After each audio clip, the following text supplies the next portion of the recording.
At the conclusion of most any trip, we usually feel a certain eagerness to return home. Our next number, composed by Jeff Giantman again, who you heard from earlier, is designed to capture that eagerness and the resulting peace to be found in finally arriving back to whatever we know is home. Before playing, however, I wonder if our esteemed conductor, Charles Mann, will come back and introduce the instruments you passed up the first time.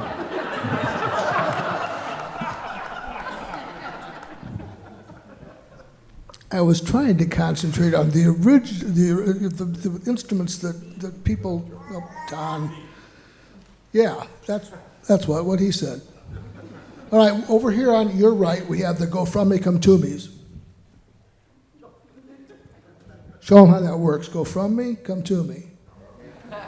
Yeah, the trombones. Everybody knows what a trombone looks like, right? It's one of the craziest brass instruments. It doesn't have any valves.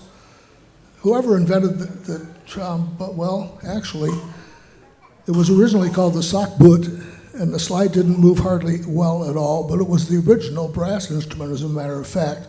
And in the back row, we have the wastebaskets. You can see one of Mr. Coyle is holding one up. So let's have all the tubas stand up with your instrument, raise it high over your head, and show us that we have heavy metal in this band.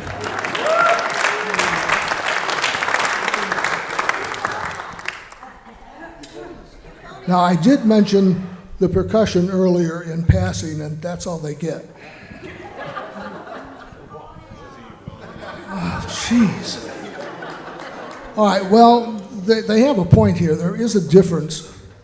I won't mention all of them, but there is a difference between a euphonium and a baritone, and a euphonium player and a baritone player. The euphonium players have to have more wind. Phil was talking earlier about these are brass wind instruments, and it takes wind, and that's what makes the spit. Condensation. CCC. CC.